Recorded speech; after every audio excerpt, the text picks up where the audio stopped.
Hey everyone, welcome to Therapy Connections, the podcast where real therapists give you the highlights of the things we say in therapy and provide some skills, education, and ideas about how to feel better. This is not a replacement for traditional therapy, but can serve as a tool for refreshing and learning between sessions. Thanks for joining us.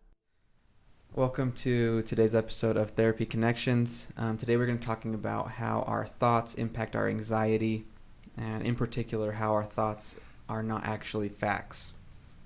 Where do you guys want to start? I guess maybe we could start by just sharing a fact about our thoughts, which is that we have somewhere between 50,000 and 70,000 thoughts a day. And if you think about it, that is a lot of things going through your mind. But you're usually not aware of even all of those thoughts. And so if you have that many thoughts a day, how many of those thoughts coming in and going out are really useful? Knowing my own thoughts, most of them are probably not very useful. I would say that's probably true for most of us. That the majority of those thoughts that go in and out are things that are not really helping us and things that we dismiss pretty quickly. And when we realize that we have that many thoughts a day, we can stop and evaluate, okay, well, which of these thoughts are actually important and how do we decide what's important? I think we all know what's important. What's that? Yeah, what is that? I actually thought you guys were going to start this episode out by making a joke that I can't talk on the Thoughts Are Not Facts Day, right? Because you're always talking about how this is like mine and I don't want to sit with emotions. So today we're doing thoughts and facts and I can't even speak. It's not fair. Like bad karma. Yeah, totally, right? You can't even speak because of your cold, right? Yeah, we'll go with that rather than divine intervention. I was going to ask because you're not known for being very blunt or straightforward. So how do you explain thoughts are not facts to your clients? You know, one of the things we were talking about a little bit earlier that I really like is this idea of separating the emotion from the thought that we have.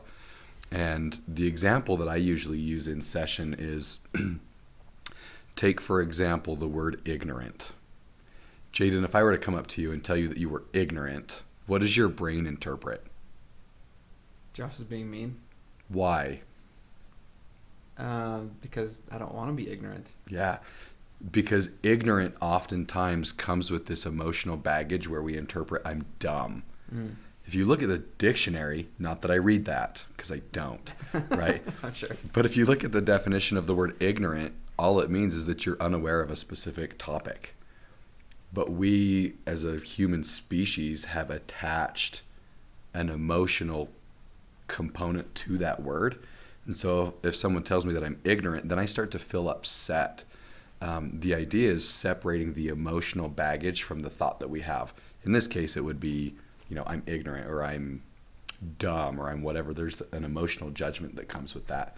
So one of the things that I like to do is try and separate the emotion that comes attached with the thought that I'm having. Does that make sense? Mm-hmm. Yeah, and I actually think that you have a good point here because, with all of these thoughts that go through our head every day, the way that our brain determines which one of those thoughts is more relevant or more important is because of the emotional attachment that we have to the thought. Mm-hmm. If the thought makes us feel a whole bunch of things, then we're more likely to hold on to that thought or go with that thought or continue to dwell on that thought as opposed to having it be one of the thoughts that just comes in and right out. Yeah, I know we've talked in the past about like not judging your emotions, right? Just taking them for what they are. And you kind of take that same approach with your thoughts, like a very no judgment approach to your own thoughts. Can be really hard to do because I thought Josh's example was really good. We put a lot of emotional context on different words and different feelings, but if you can learn to just observe thoughts in a really non-judgmental way, they won't impact you as much, hopefully, and maybe those 70,000 thoughts you have in a day won't be dictating the way you feel all day. Right. Well, and our brains have this really interesting thing that's called a negativity bias. This means that 60 to 70% of the thoughts that go through our head are actually negative thoughts. They're not positive thoughts. It's not like 50-50. We see Sure. some of both. Instead, we tend to see the world negatively. And so if we have one of those negative thoughts come in, we have an emotional attachment to it, and we continue to run with that thought, we're likely to continue to feel worried or negative or struggle to find ways to feel better emotionally because of our connection to our thoughts. I think of like our brain's job is to protect us, right? Our brain's job is to keep us safe. And so I think that's partially where this negativity bias comes from, is it's always going to be warning us of things and telling us how dangerous things are, why we shouldn't do things in an effort to protect us. But it can get a little overzealous maybe, right? And it tends to skew towards negative because in that way it's bracing us for bad things or protecting us from potentially bad things, even if nothing bad is happening. Yeah, and this doesn't mean there's something wrong with our brains for doing this. Instead, like you said, it's totally normal and totally a protective mechanism that our brains have. I mean, if you walk outside and your brain focuses on the butterfly that's right there instead of the bear that's in your path, that wouldn't be very adaptive. That would be a really dangerous thing. And so our brains are always looking out for what's wrong, what could be dangerous, as opposed to what's pretty and exciting and fun. How do you guys sorry, I'm not going to get over this. How do you teach separating that? And let's use an example, because this is one that I feel like occurs a lot with anxiety. If we remember from previous episodes, one of the definitions or criteria for anxiety are intrusive and unwanted thoughts. Let's just take a pretty standard one that I feel like I see fairly regularly. When you have the thought, I'm a bad person. I don't know if you guys hear that a lot or occasionally, but I feel like I see that fairly frequently. How do you separate the emotion that comes with I'm a bad person? What would you do? You got any ideas on an intervention there? I guess because this is one we hear a lot. I'm a bad person.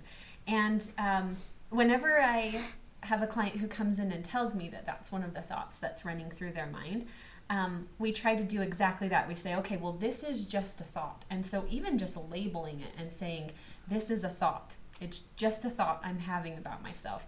It doesn't actually mean that it's true all of the time. It just means that it's a thought. And so just straight up labeling it. And then noticing what emotion it gives you. Most often people notice some kind of painful emotion that comes up when they have this thought, I'm a bad person.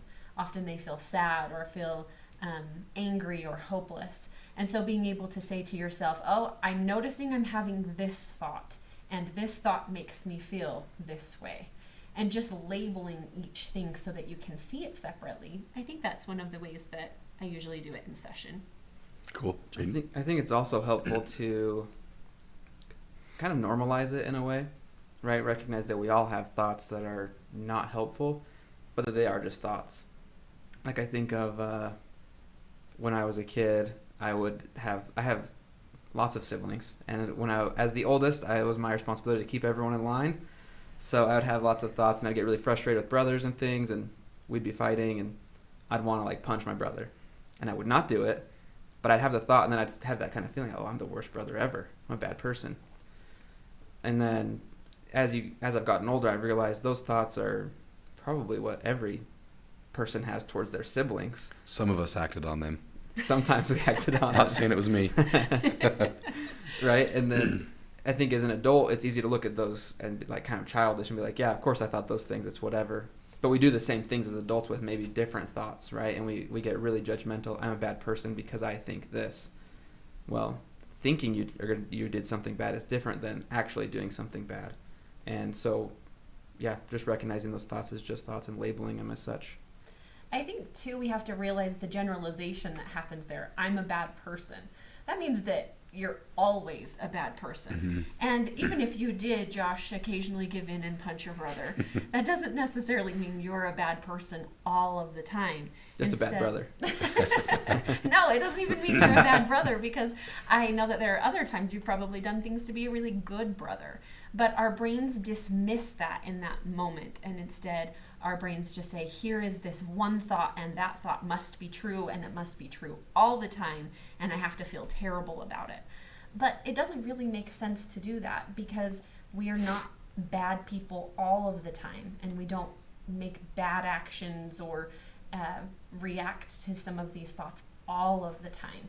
And so even labeling it and saying, well, this thing this time maybe was not the best thing to do, but that doesn't mean that I'm always like that, can help, just labeling it that way.